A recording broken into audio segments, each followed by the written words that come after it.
yeah, oh, this person didn't think at all doing this project. But maybe that's because they spent 9 seconds doing it and then put their mind, they fired off all these neurons doing other things that are more thoughtful, like listening to this insightful podcast or, I don't know, baking banana bread or, who knows, learning how to play guitar. And their neurons are firing all over the place. And the only way they were afforded that time is by spoon feeding ChatGPT this fucking essay prompt that they don't care at all about. They're just trying to check a box on the study and get their free Starbucks coffee gift card. Well, if ChatGPT can't do it, then what makes you think you could do it? Is still brought to you by Budweiser. It doesn't matter if they're paying me. Sam Altman can get away with it, okay? He's the best looking guy in tech. Arrays still cannot be broadcast together. Wrong on both accounts. Wrong on all accounts. All accounts.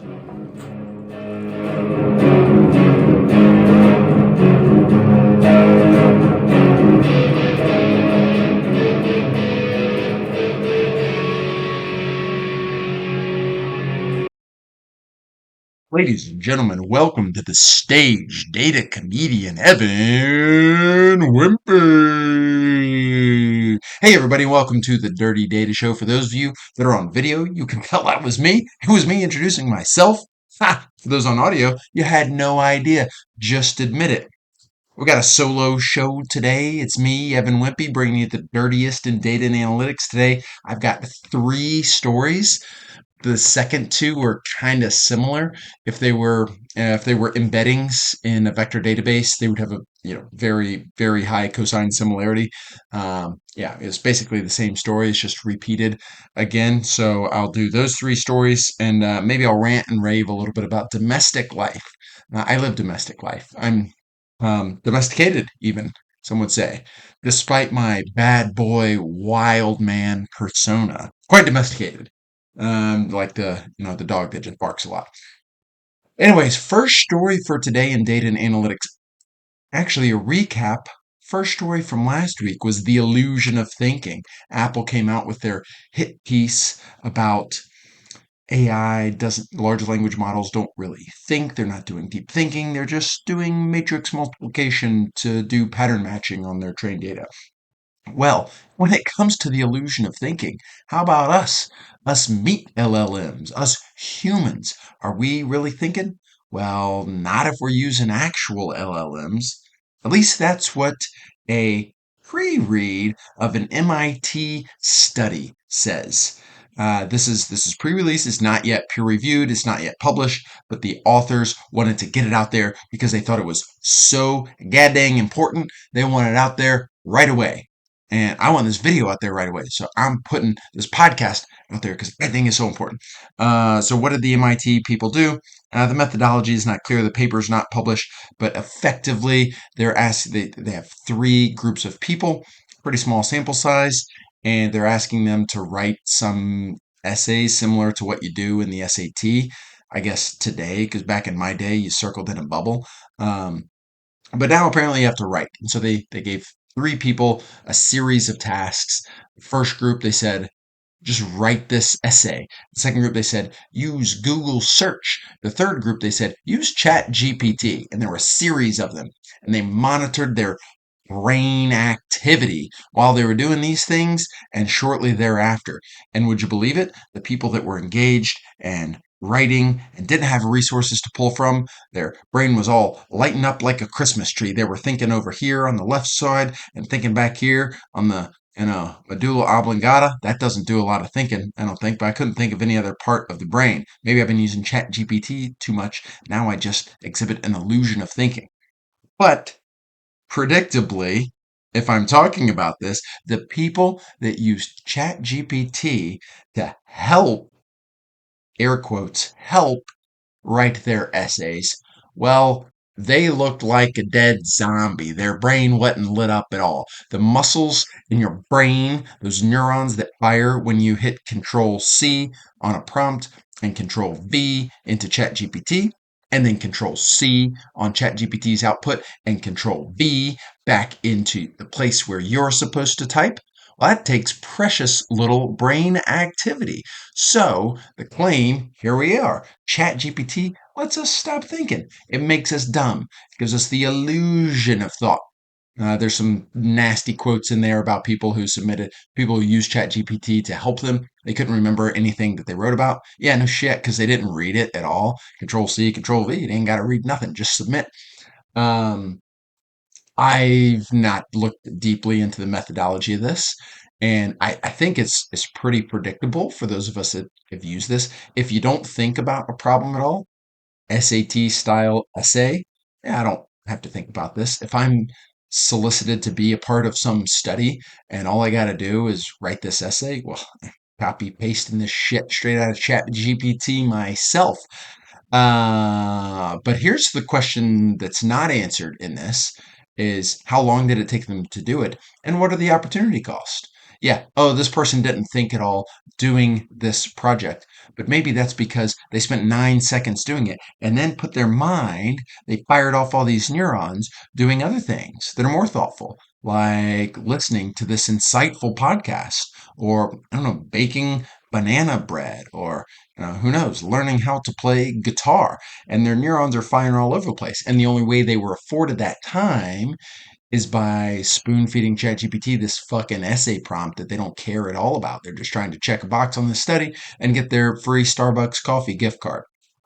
Now, that's a pretty charitable take. What's a much more likely take is this person, the way this study translates out into the real world is this person has a series of tasks and they feed them all to ChatGPT, paste them back, and then scroll TikTok and YouTube shorts for the next 6 hours instead of thinking through the task.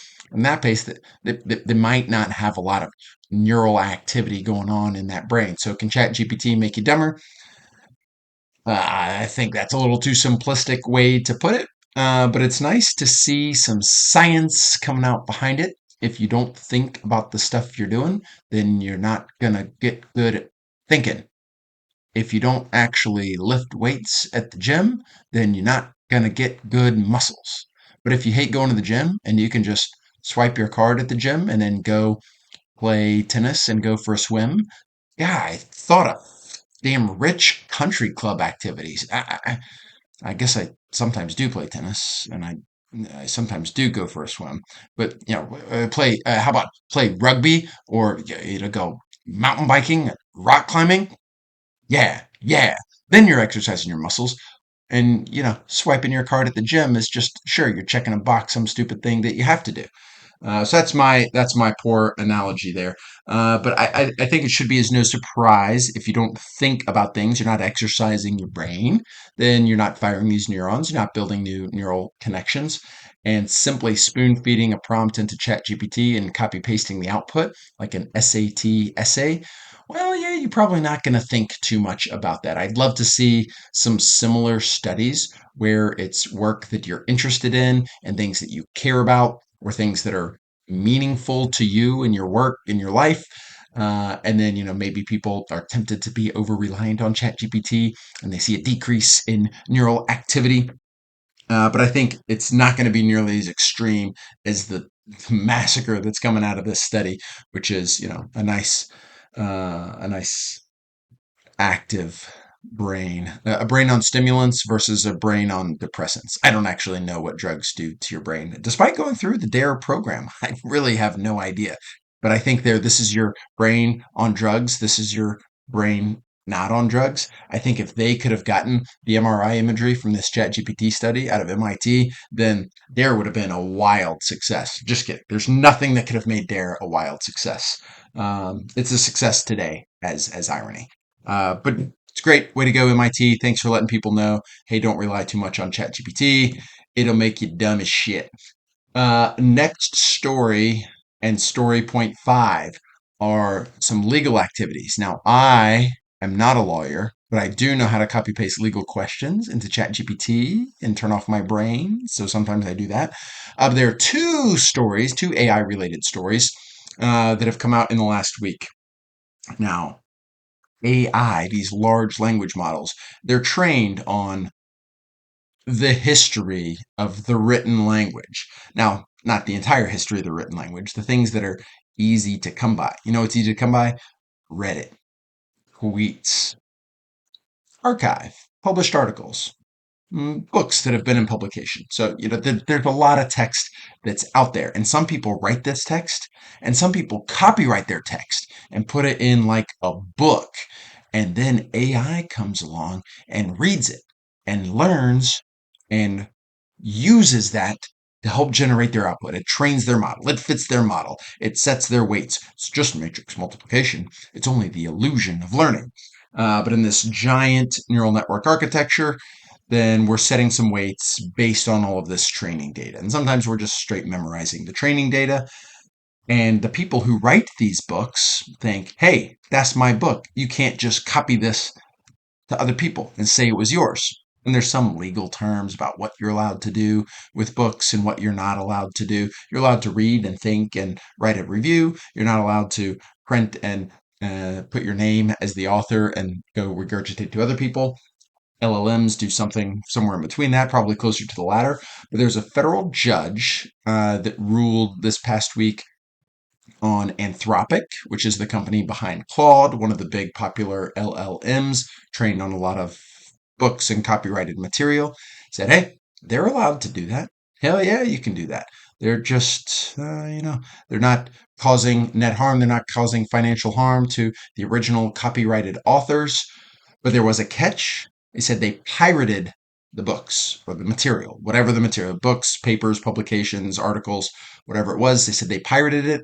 They illegally accessed it and used it in ways that they did not have the right to do.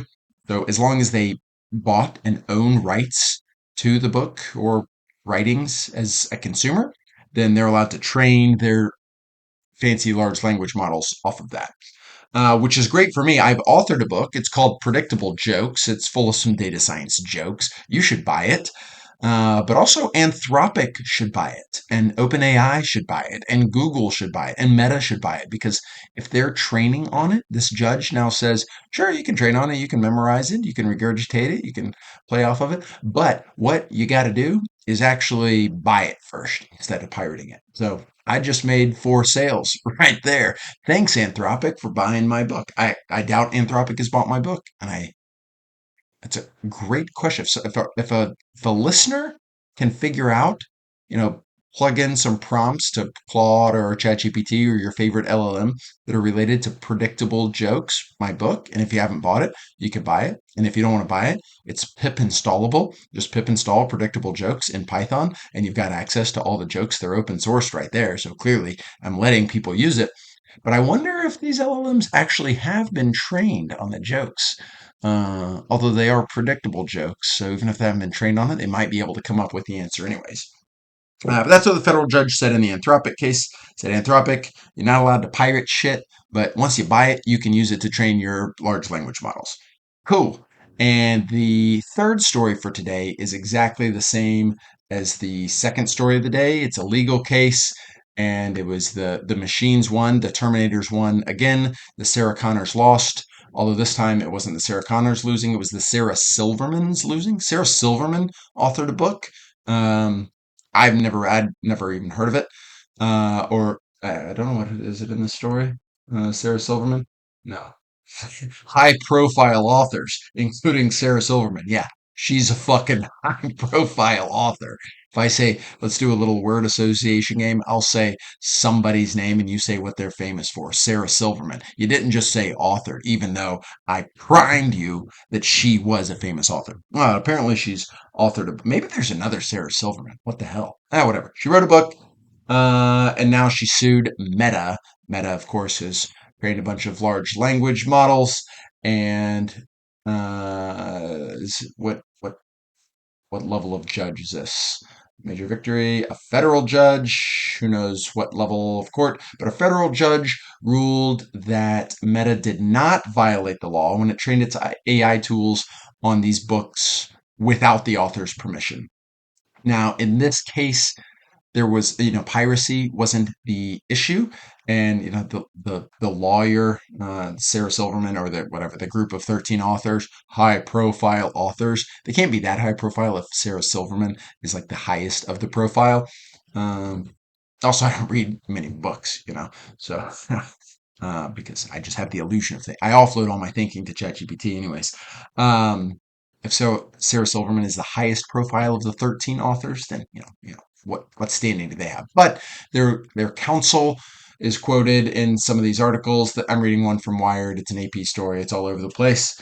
But they say that the council wasn't allowed to use the full scope of things that they wanted to prosecute the case. So they imply this is after the Anthropic case, where they said, hey, you can use it, but you can't pirate it.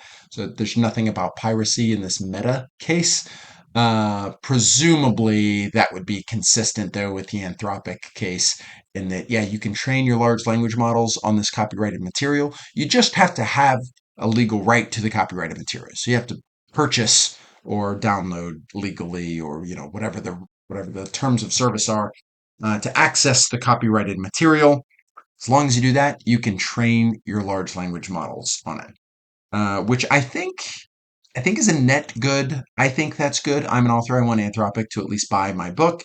But also, I think, where do you draw the line if you're not allowed to train a, an algorithm's weights based on book that someone published?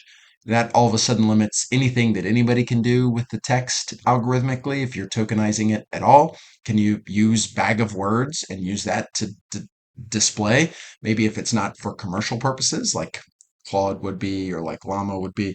Um, but I think the line gets a lot blurrier when you say, no, you're not allowed to train a large language model on these copyrighted materials.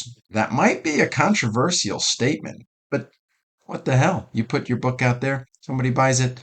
I think they should do whatever they want with it, include fit their giant models. Those are the three stories for today. Today's show has been brought to you by Budweiser. That's right, the king of beers, Budweiser. In a bottle, in a can, red, white, and blue.